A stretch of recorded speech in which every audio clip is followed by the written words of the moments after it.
उस सिचुएशन में R by S का value L upon 100 minus L के बराबर हो जाता था, याद है? अब तो हर बार जब भी मीटर ब्रिज से रिलेटेड कोई क्वेश्चन आए, आपके दिमाग में ये वाला फॉर्मूला तो सबसे पहले क्लिक करना चाहिए, ठीक है?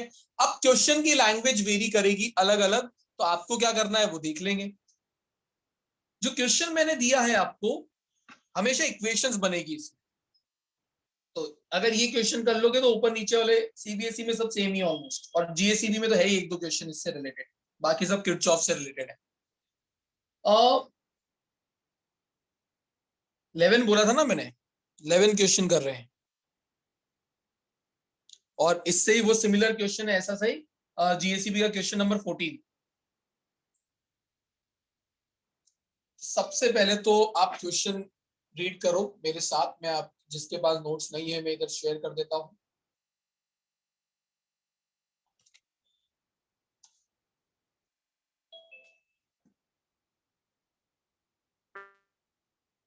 है क्या रीडेबल की मैं जूम करना पड़ेगा? थोड़ा कर देते, चलो यहां पे देखो। In the figure 45 shows experimental setup of meter bridge. When two unknown resistance, अब उन्होंने R और S को चेंज कर दिया, इसको बोला X, इसको बोला है Y।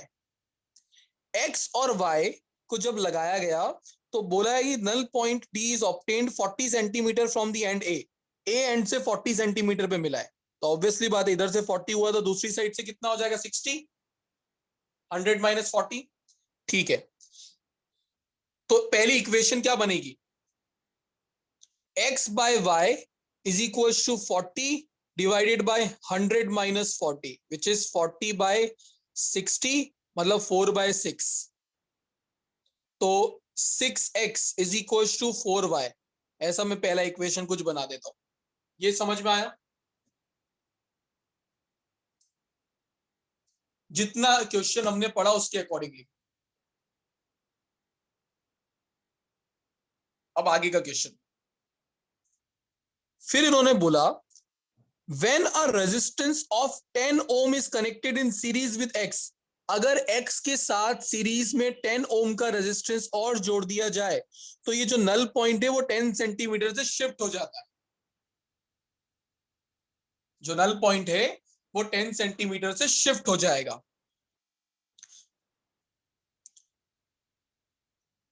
अब एक चीज यहां पे आपको डाउट आनी चाहिए, सर शिफ्ट लेफ्ट साइड होगा या राइट साइड, वो हमें पता कैसे लगेगा? कुछ तो होना चाहिए जिससे हमें पता लगे कि लेफ्ट हुआ राइट। इसको पहचानने का एक ट्रिक होता है, समझो। मैंने बताया कि R by S L upon 100 minus L के बराबर होता है। अगर मैं LHS में न्यूमरेटर का वैल्यू बढ़ाऊंगा तो इन दोनों को इक्वल होने के लिए RHS के न्यूमरेटर को भी बढ़ना पड़ेगा, तो ही रेशो इक्वल रह सकता है। मैथ्स यही बताता है कि अगर इधर का न्यूमरेटर बढ़ा तो RHS के न्यूमरेटर को भी बढ़ना पड़ेगा, तो ही ये रेशो बराबर रहेगा, नहीं तो डिस्टर्ब हो जाएगा।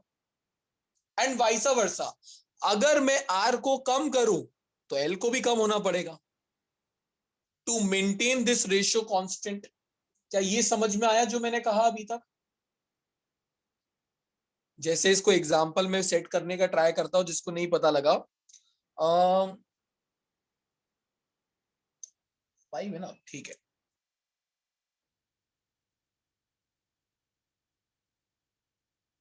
सोचना डिफिकल्ट है अभी। मान लो कि ये रेशियो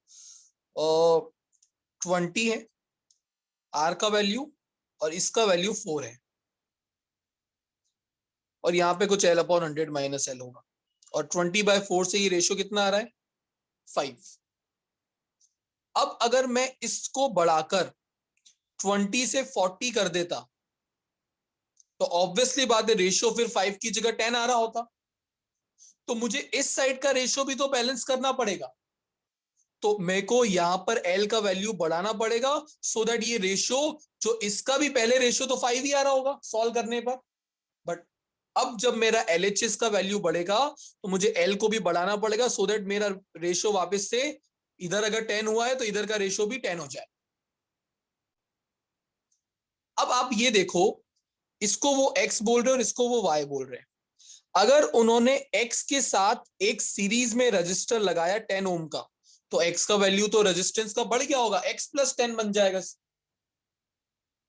क्या नया वैल्यू रेजिस्टेंस का x प्लस 10 होगा LHS में? y एज इट इज है, तो जो पहले x बाय y था, दिख रहा है क्या मैंने जो लिखा है? ये हाँ, ये बहुत त्रास है यार, जस्ट अ मिनट।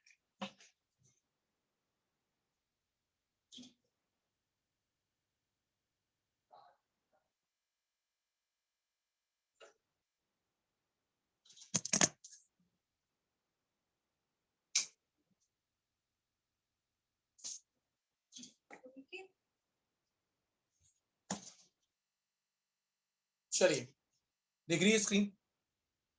तो अब आप देखो, अगर मेरा न्यूमरेटर बड़ा है, क्वेश्चन के अकॉर्डिंगली न्यूमरेटर का रेजिस्टेंस बड़ा है, और इन्होंने बोला कि जब, वापस क्वेश्चन पे चलते हैं, when a resistance of 10 ohm is connected in series with x, तो बेसिकली अगर मेरा न्यूमरेटर का रेजिस्टेंस बढ़ा, तो उन्होंने बोला नल पॉइंट शिफ्ट हो गया 10 सेंटीमीटर से। तो अब मुझे पता लगाना पड़ेगा कि पहले जो नल पॉइंट 40 सेंटीमीटर में मिल रहा था, उसका शिफ्ट राइट साइड हुआ है लेफ्ट साइड। अब अगर न्यूमरेटर बड़ा है तो एल को भी बढ़ना पड़ेगा। तो अब मुझे पता लगा जो पहले 40 पे नल पॉइंट मिल रहा था, 40 प्लस 10 पे मिलेगा, विच इज 50, आगे की तरफ शिफ्ट हुआ है। ये पता लगा क्या किया मैंने? वापस से, पहले क्वेश्चन था x by y upon 40 upon 100 minus 40, मतलब नल पॉइंट किस पर मिल रहा था? 40 पे। पर जैसे ही यहां के रेजिस्टेंस को 10 से बढ़ाया, x की जगह क्या किया? x की जगह क्या किया? x plus 10। तो फिर मेरा लेंथ भी बढ़ना चाहिए इस रेशियो को मेंटेन रखने की। अब लेंथ बढ़ना चाहिए वो मुझे पता लग गया, कितना अमाउंट से बढ़ा है वो क्वेश्चन में दिया हुआ है, तो मैंने 40 प्लस 10 करके 50 कर दिया। तो ऊपर 50 तो नीचे 100 माइनस 50, विच इज 50। तो ये रेशियो आया 1। तो यहां से x plus 10 is equal to y. This is my equation number 2।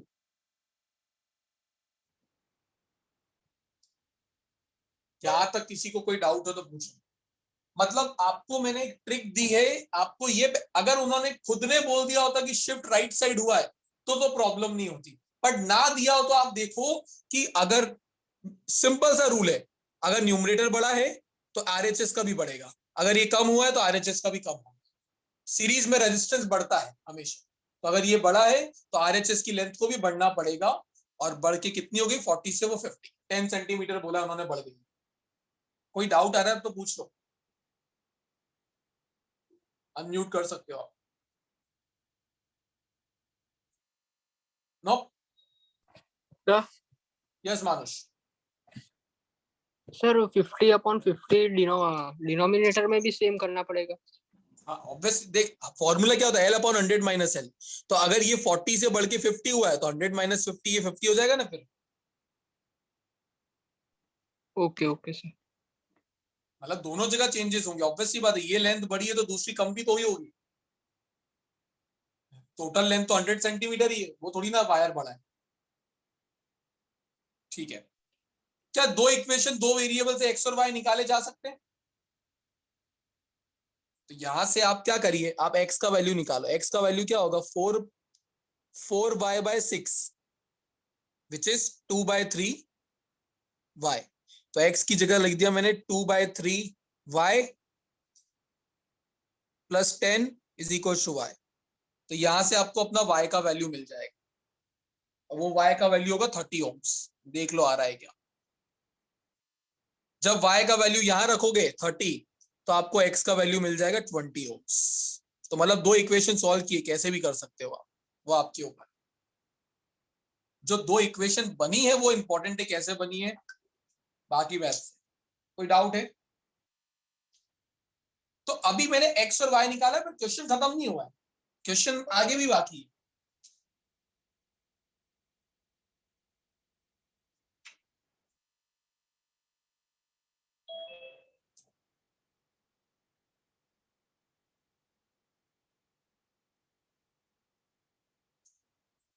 Shailesh sir,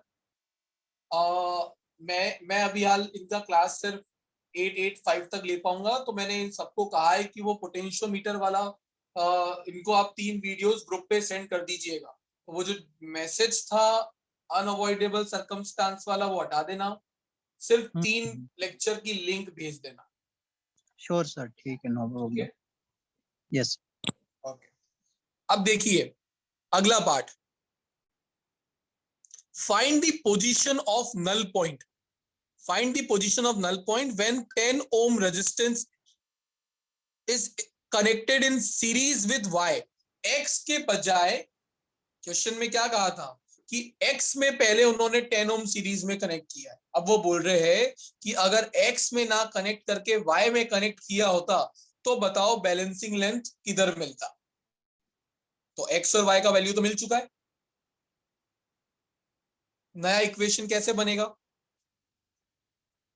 x अपनी जगह है, वाई के साथ सीरीज में कनेक्ट किया तो y plus 10 is equal to l upon 100 minus. X का वैल्यू कितना मिला 20, वाई का कितना मिला 30 प्लस 10 विच इज 40। क्या एल निकाला जा सकता है? अब तो यहां से आपको अपना एल मिल जाएगा। तो पहली 2 इक्वेशन से हमने एक्स और वाई फाइंड आउट किया और using the value of x and y हमने थर्ड पार्ट में लेंथ फाइंड आउट किया। ये क्वेश्चन था। और अब इसमें चेंजेस क्या हो सकते हैं? जैसे दृष्टि ने बोला सर यहाँ पे सीरीज में दिया, अगर पैरेलल में कनेक्ट किया होता तो फिर मैं x प्लस 10 नहीं लिखता, मैं x into 10 divided by x plus 10 लिखता। वो याद करो parallel connection 1 by x plus 1 by 10। तो वो अगला क्वेश्चन एक्चुअली सीबीएसई के नोट्स में वही है, अगर आप देखोगे तो वैसे ही कुछ दिया हुआ है। तो प्रिंसिपल चेंज नहीं होगा, सिर्फ कंसेप्ट थोड़े बहुत चेंज होंगे। जीएससीबी के नोट्स में देखो, अब आपको जीएससीबी के नोट्स में वही बोल रखा है कि the null point is found to be at a distance of 33.7 centimetre from A. फालतू में वैल्यू बेकार देते हैं एनसीईआरटी वाले। तो 33.7 सेंटीमीटर पे मिला है तो पहला वैल्यू क्या होगा? r by s is equal to 33.7 divided by 100 minus 33.7। ये पहला इक्वेशन बन जाएगा। अब बोला है कि अगर 12 ओम का पैरेलल में कनेक्ट कर दिया जाए s के साथ तो नल पॉइंट 51.9 सेंटीमीटर पे मिलता है। तो r और s का वैल्यू निकाल। तो अगेन 2 इक्वेशन बनेंगे, वहां से r और s निकालना है। ट्राई करना, नहीं आया तो बोलना।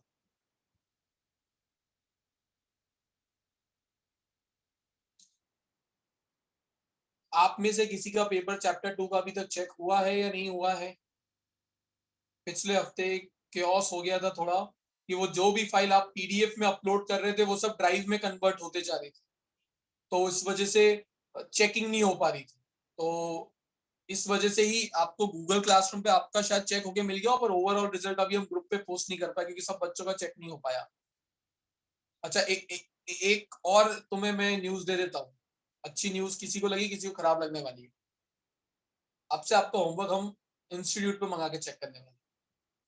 तो बेसिकली आप में से या किसी पेरेंट्स को हर वीक की एक डेडलाइन दी जाएगी इंस्टीट्यूट पे वो होमवर्क सबमिट करने की और देन उसको कलेक्ट करने की। हफ्ते में एक दिन फिक्स होगा, ऐसा नहीं रोज रोज। और वो आपको पेन पेपर में करना होगा बेसिकली, क्योंकि पेरेंट्स अगर पिछले वीक का कलेक्ट करेंगे तो इस वीक का देंगे। तो इस तरीके से आपको एक गाइडलाइन आपके ग्रुप पे पोस्ट कर देंगे।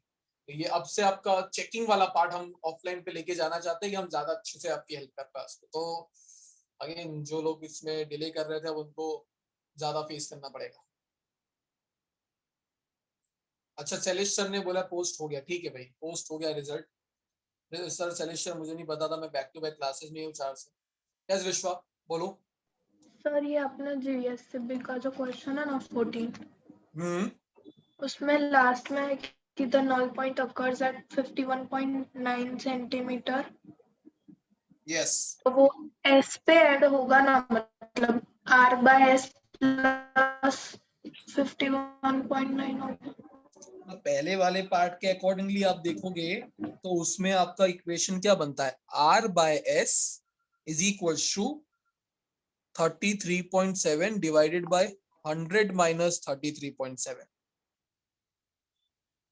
अब बोला है if now a resistance of 12 ohm is connected in parallel with s के साथ 12 ohm पैरेलल में कनेक्ट कर दिया है तो R S into 12 divided by s plus 12, यही हो जाएगा पैरेलल में इक्विवेलेंट निकालने का तरीका, 1 by s plus 1 by okay 12, अगर सीरीज में होता तो प्लस हो जाता 12। एस प्लस 12 हो जाता। बेसिकली रूल वही यूज कर रहा हूं मैं, सीरीज में होगा तो एस प्लस 12 और पैरेलल में होगा तो 1 अपॉन एस प्लस 1 अपॉन 12। तो एलसीएम लेने के बाद ये फाइनल रेजिस्टेंस रेसिप्रोकल करके ये मिलता है ना।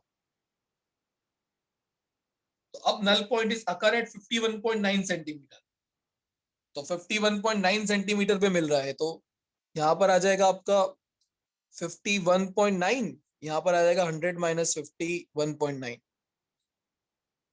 To equations, two variable, r और एस का वैल्यू निकालना है। तो इसमें क्या मैथ्स डिफिकल्ट हो जाता है कभी कभी, फिजिक्स तो इजी रहेगा इक्वेशन वाइज। मैं चाहूंगा कि जीएससीबी वाले क्वेश्चन नंबर अपना 12 घर पे ट्राई करें। एक ही क्वेश्चन है आपका, तो बाकी सब किरचॉफ पर बेस्ड। और सीबीएसई के स्टूडेंट्स, जो मैंने करवाया है वो तो टिपिकल वाला था। जो क्वेश्चन नंबर 9 है, क्वेश्चन नंबर 10 है और 12 एज इट इज है, ये आपको ट्राई करना है। क्या किरचॉफ की इक्वेशंस बनाने में कॉन्फिडेंस आया है? बना के देखिए उसके बाद कभी वो लूप रूल और वो सब लगा के, तो आपके क्वेश्चन है नोट्स में, और करो ना ट्राई, वो मैं हेल्प कर दूंगा, पर ट्राई खुद से करो इक्वेशन बनाने में। गलत बनाओ तो गलत ही सही, पर जब तक खुद पता तो लगे क्या गलत कर रहे हो तो सही सीख पाओगे। अगर गलत ही नहीं पता लगेगा तो सही तो सीखने का कोई चांस ही नहीं बनता है। ठीक है, और जिसको कोई दिक्कत आ रही, कोई डाउट्स निकाल के रखे हो तो भाई बता दो कि सर चैप्टर 3 में इतने इतने डाउट्स निकाल के रख लिए हमने, तो मैं आपकी क्लासेस रखवा दूंगा, कुछ हेल्प एक्स्ट्रा करवा दूंगा। ठीक है, ठीक है। तो शैलेश सर, सिर्फ वो वीडियो आप इनके ग्रुप पे अपलोड कर दीजिएगा। रिक्वेस्ट है सब देख के रखना, वो topic the most important topic है, मतलब आपकी एग्जाम में अगर उससे रिलेटेड कुछ ना है तो पेपर ही खराब है। तो पोटेंशियल और टिपिकल भी ये समझना थोड़ा बहुत, तो जितना सिंप्लीफाई करके एक्स्ट्रा एग्जांपल्स दे दे के मैं समझा सकता हूँ, मैंने उसमें समझाया है। तो आज अभी ये टाइम यूटिलाइज करो 9 बजे तक। ठीक है, ऑलराइट, चलिए बाय बाय।